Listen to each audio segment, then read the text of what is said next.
नुपुर शर्मा की मुश्किलें कम होने का नाम नहीं ले रही है। नुपुर शर्मा के खिलाफ देश के अलग अलग हिस्सों में जोरदार विरोध प्रदर्शन किया जा रहा है। कहीं नुपुर शर्मा के खिलाफ तख्तियां उछाली जा रही हैं, कहीं तेवर दिखाए जा रहे हैं, कोई गिरफ्तारी की मांग कर रहा है तो कोई फांसी की सजा चाहता है।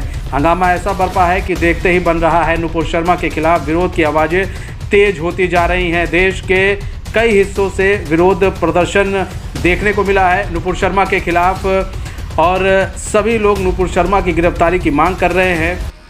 दिल्ली के जामा मस्जिद में जुमे की नमाज के बाद लोग सड़कों पर उतर आए। ये दिल्ली का ही हाल नहीं है, उत्तर प्रदेश के सहारनपुर में भी ऐसा ही कुछ देखने पड़ी, देवबंद में भी ऐसा ही कुछ देखने को मिला, जहां पर मुस्लिम समुदाय के लोग सड़कों पर उतर आए। नमाज के बाद पुलिस को काफ़ी कंट्रोल करना पड़ा है। तो कहीं ना कहीं देश के माहौल को बिगाड़ने की कोशिश की जा रही है, क्योंकि जो पूरा मामला है, आप समझिए जिस तरह से नुपुर शर्मा ने पैगंबर मोहम्मद के ख़िलाफ़ बयानबाजी की थी, उसके बाद कई लोगों ने उनके खिलाफ FIR भी दर्ज कराई है। अब सारा काम पुलिस प्रशासन का है, पुलिस प्रशासन किस तरह से अपना काम करती है, उसके बाद कोर्ट का काम है। लेकिन जिस तरह से मुस्लिम संगठन के कुछ मुल्ला मौलवी लोग जिस तरह से भड़काऊ भाषण दे रहे हैं और देश को जलाने का काम कर रहे हैं, ऐसे लोगों से बचने की ज़रूरत है, क्योंकि ये लोग हिंदू मुस्लिम कराने पर जुटे हुए हैं। जहां मामला शांत होने को था, वहां एक बार फिर से मामला गरमाता नज़र आ रहा है। और देश के कई हिस्सों में, बंगाल से भी कई तस्वीरें आई हैं जहां पर विरोध प्रदर्शन हुआ है नमाज के बाद। तो कहीं ना कहीं इस पूरे जो नुपुर शर्मा के खिलाफ जो विरोध प्रदर्शन हो रहा है, तो इस पूरे चीज़ों को भुनाने की कोशिश की जा रही है। कुछ ऐसे अराजक तत्व हैं जो पूरे देश को बदनाम करने की कोशिश कर रहे हैं।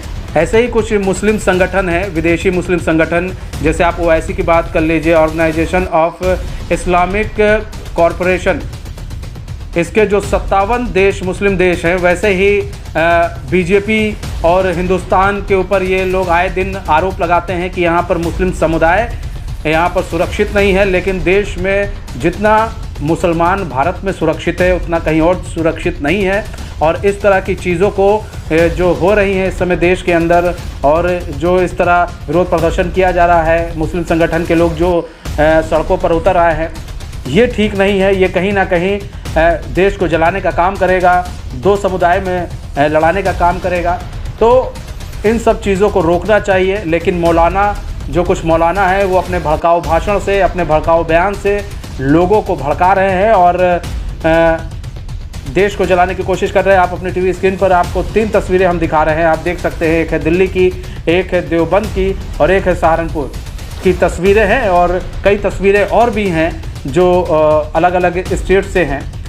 लेकिन आप समझिए, इस चीज़ को समझना बहुत ज़रूरी है कि देश को किस तरह से कुछ लोग बदनाम करने की कोशिश कर रहे हैं। देखिए, अगर आपको किसी पार्टी से अगर आपको खुरेज है, आप किसी पार्टी को पसंद नहीं करते हैं, वो ठीक है, अलग बात है। लेकिन आप किसी पार्टी को पसंद नहीं करते हैं और आपने ये सोच लिया कि पार्टी को पसंद नहीं करते तो हम इस तरह के काम करेंगे, हम लोग इस तरह का प्रदर्शन करेंगे जिससे राइट्स हो, जिससे दो समुदाय आपस में भिड़ जाए, वो ठीक नहीं है।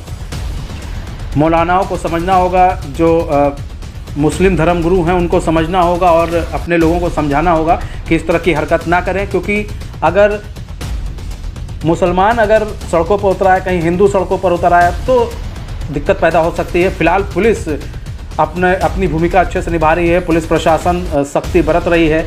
जहाँ जहाँ पर भी इस तरह की चीज़ें हैं, वहाँ पर पुलिस सख्त है, वहाँ के प्रशासन सख्त है, वहाँ की सरकार सख्त है। लेकिन कुछ जो राज्य हैं, वहाँ की जो सरकारें हैं, इस तरह की चीज़ें छूट दे रही हैं, जहाँ पर ताकि वो चाहते हैं कि जितना हम पार्टी को बदनाम किया जा सकता है, BJP गवर्नमेंट आप कीजिए, कोई दिक्कत नहीं, आप BJP गवर्नमेंट को बदनाम कीजिए। लेकिन इस तरह की हरकत करके आप किसी पार्टी को बदनाम कर रहे हैं तो ये ठीक नहीं, क्योंकि इससे हमारा देश बदनाम हो रहा है, इससे देश जलेगा, ना कि बचेगा।